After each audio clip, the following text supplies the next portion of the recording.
saya gitu ya, ada pada titiknya itu, ini kayaknya udah gak bisa dikasih tahu nih gitu. Terus ya udahlah gitu Ustaz.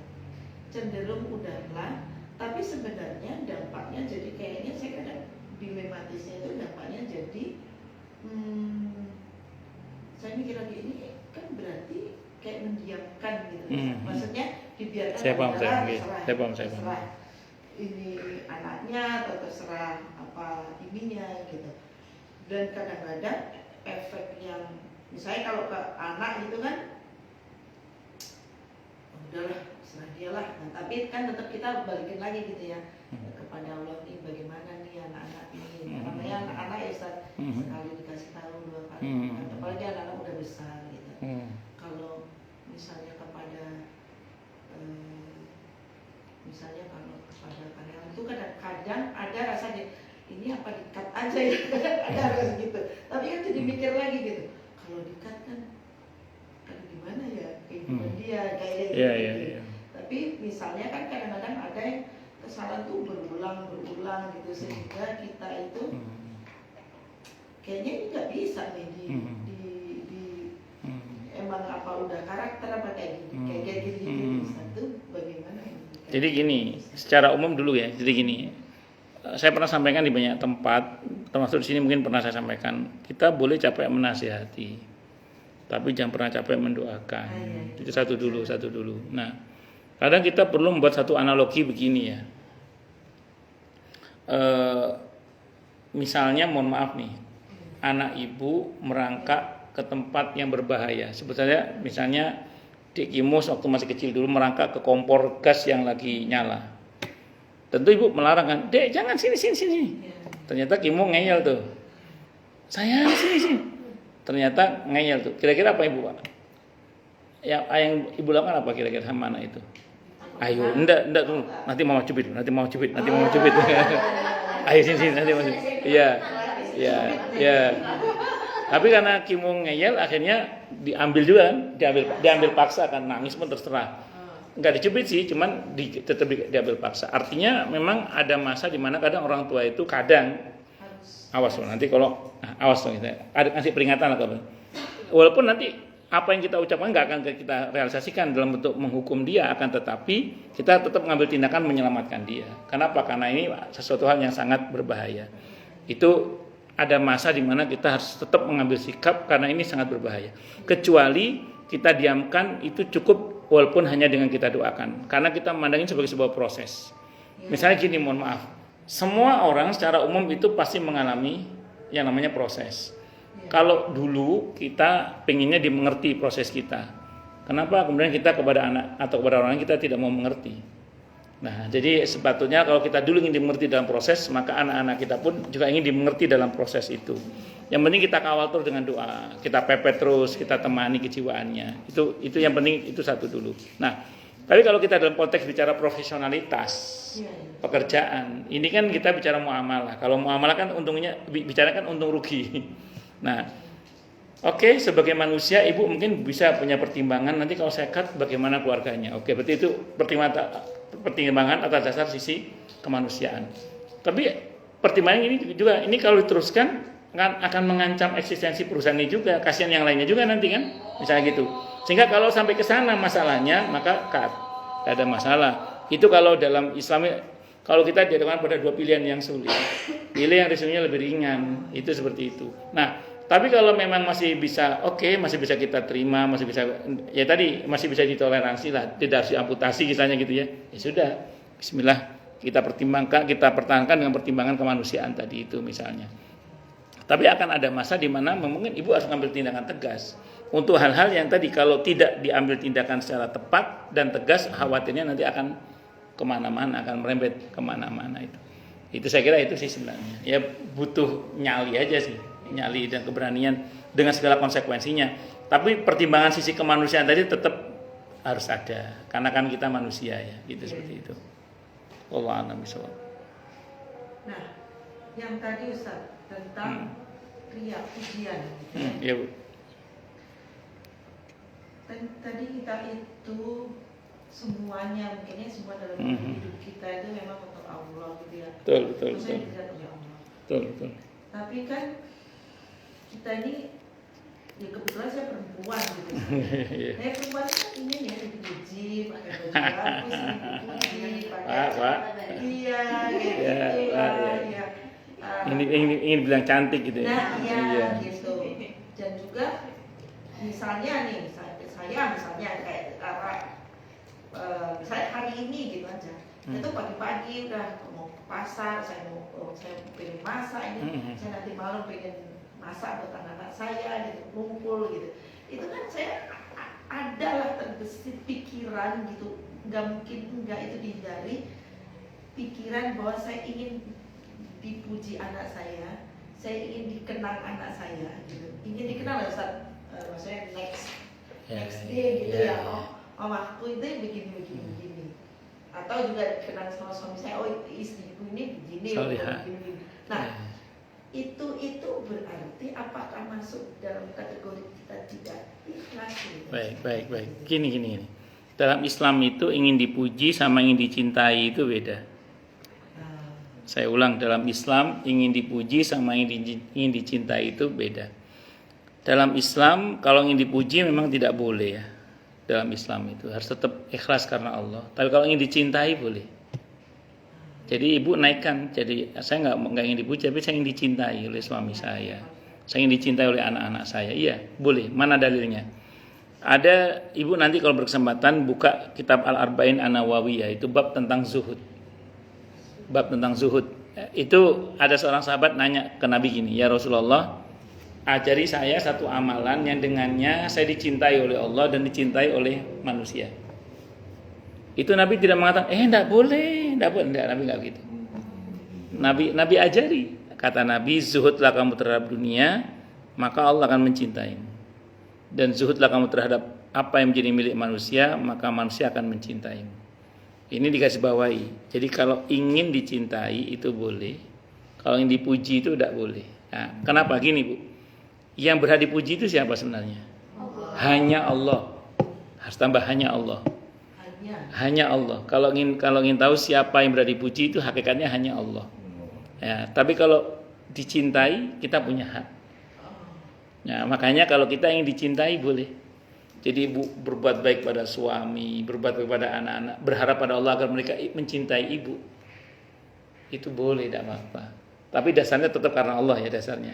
Ngerti ibu? Nah, jadi boleh, tidak apa-apa. Jadi bapak berusaha jadi suami yang baik supaya dicintai oleh Allah dan istri juga cinta sama bapak, boleh, tidak apa-apa. Karena kalau enak. Atau dikasih banyak, dikasih banyak. Ya, Masya Allah. Tadi ditanyakan datang. Masya Allah. Nah, Ustaz, kalau yang sebagai perempuan, Ustaz, kan gimana ya? Misalnya kita soal yang itu. Iya. Itu kan pasti ya ingin lah, namanya misalnya saya pakai baju baru gitu. Ingin lah, saya kalau ini bajunya kalau oke. Saya gitu tuh gimana? Oke. Bagus. Gini. Taruhlah misalnya itu dosa ya. Taruhlah misalnya itu dosa, ingin dipuji oleh suami, ingin dipuji oleh anak itu. Iya. Taruhlah tadi ibu ingin dibilang cantik oleh suami, ingin dibilang baik oleh suami, mau dibilang bajunya bagus oleh suami. Taruhlah itu misalnya dosa ya. Taruhlah misalnya itu dosa itu. Taruhlah misalnya itu dosa. Oke, dosa wis. Misalnya itu dosa. Tapi menjaga keharmonisan rumah tangga itu hukumnya apa? Oke, wajib. Kira-kira antara ini kaidah ya, ini kaidah. Kalau bertemu antara maaf. Ada kaidah fikih gini, darul mafasid muqaddamun ala jalbil masalih. Menolak kerusakan itu lebih diutamakan daripada mengambil manfaat. Jadi kalau bapak misalnya tidak puji istri, tidak bilang bagus baju istri misalnya, akan terjadi ketidakharmonisan misalnya gitu ya, misalnya itu. Maka memuji itu bisa jadi menjadi sebuah kewajiban agar supaya kemudian harmonis. Dan kalaupun tadi konteksnya ibu tadi berdosa karena ingin dipuji tadi, harapannya semoga dosa itu terhapus dengan harmonisnya hubungan suami istri itu. Bisa dimengerti maksudnya? Iya, iya. Oke, tadi berdosa, tapi dosa itu menjadi terhapus kemudian gara-gara iya. Maka saya kiaskan dalam Islam itu gini, Bu. Dalam Islam. Ini dalam konteks rumah tangga ya, yang halal tentunya. Saya ambil contoh gini misalnya.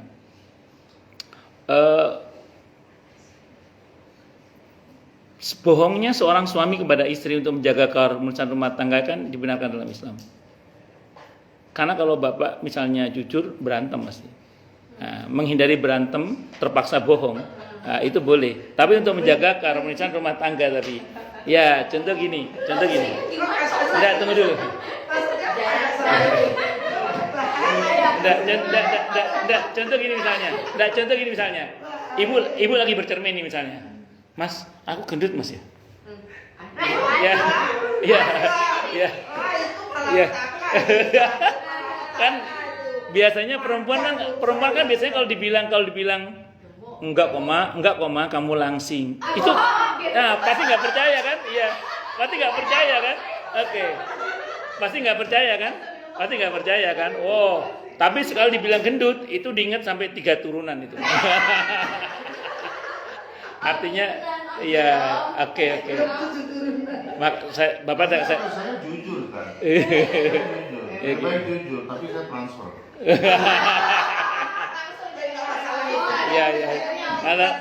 Kalau saya gini, Pak. Iya. Kalau saya saran gini, Pak. Kalau ini saran saya, Pak. Jawabannya gini. Aku gendut ya, Mas ya. Tenang, masih muat kok di hatiku. Iya. Iya, emang kok. Ya, itu kan gombal itu. Itu kan gombal. Tapi gombal seperti itu untuk menjaga keharmonisan itu tidak apa-apa, itu seperti itu. Jadi pokoknya gini deh. Kalau misalnya dengan tidak dipuji khawatir tidak terjadi keharmonisan rumah tangga sehingga bukan terpaksa, maka sepatutnya memang harus dipuji misalnya. Dan taruhlah misalnya keinginan istri untuk dipuji oleh suami itu adalah merupakan tindakan yang berdosa, maka semoga harmonisnya rumah tangga itu menghapus dosa itu. Itu saya kira. Kalau suami istri ya Ustaz. Iya, suami istri. Punten Ustaz. Ya. Namanya manusia Ya. ya. Manusia. Iya. Ada kalanya lah kita itu misal Ustaz. Saya beli sepatu A gitu. Iya.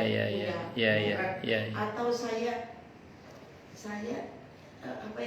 punya mobil lah gitu ya. Iya. Pasti di dalam terbesit di hati itu ada rasa, gue nih pakai sepatu ini nih, gue nih pakai mobil, biar dibilang orang tetap ada rasa itu tuh nggak bisa dipungkiri gitu. Atau saya misalnya perawatan gitu, tetap aja gitu kalau misalnya bukan suami istri yang ketemu siapa gitu ya. Kok tambah cantik. Iya.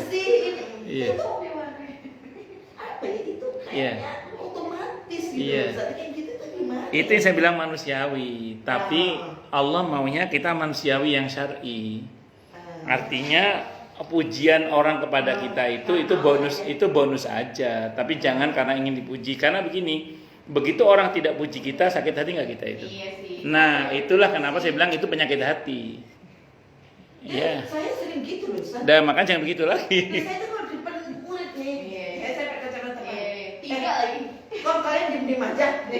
Apa nanti pakai kacamata baru nih, nggak dipuji? Oh iya tak. Maksudnya kan kadang temen saya tuh kan sering bercanda sama Iya. Gitu. Puji dong gimana? Cakep nggak? Kayak ini aja. Maksudnya isi nge-save nomor saya. Tanti, nggak ada tanti cantik, iya tanti.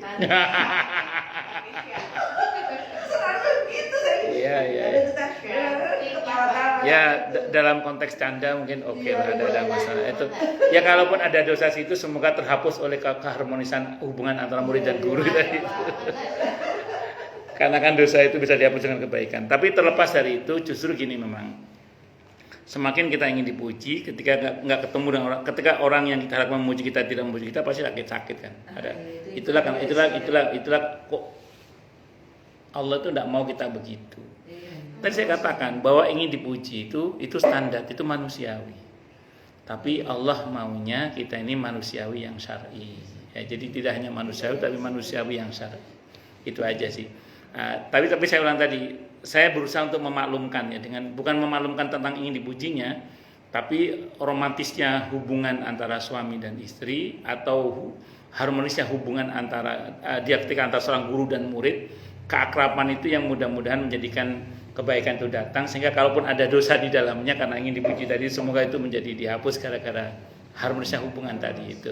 Saya kira itu sih. Wallahu a'lam bishawab. Saya kira itu. Ya, ada rumusnya itu di Kak Welmi di surah Hud ayat 114.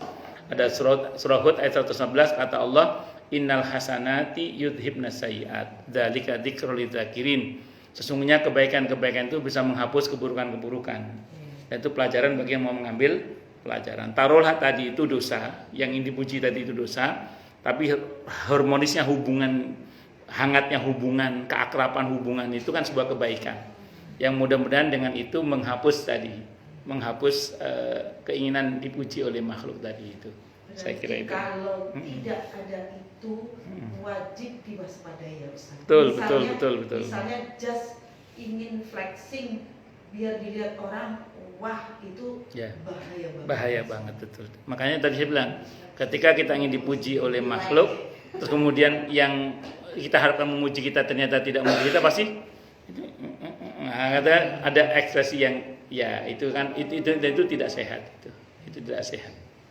Saya kira itu. Allahu a'lam. Cukup dulu? Baik, kita tutup dengan hamdalah. Alhamdulillahirabbil alamin.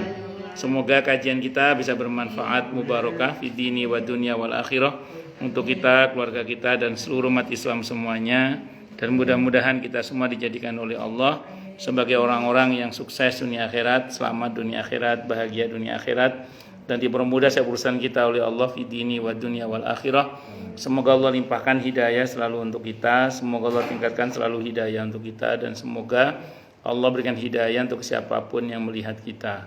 Subhanakallahumma bihamdika asyhadu an la ilaha illa anta astaghfiruka wa atubu ilaik. Sallallahu alaihi Muhammad wa ala alihi wasallam. Saya mohon maaf. Wassalamualaikum warahmatullahi wabarakatuh.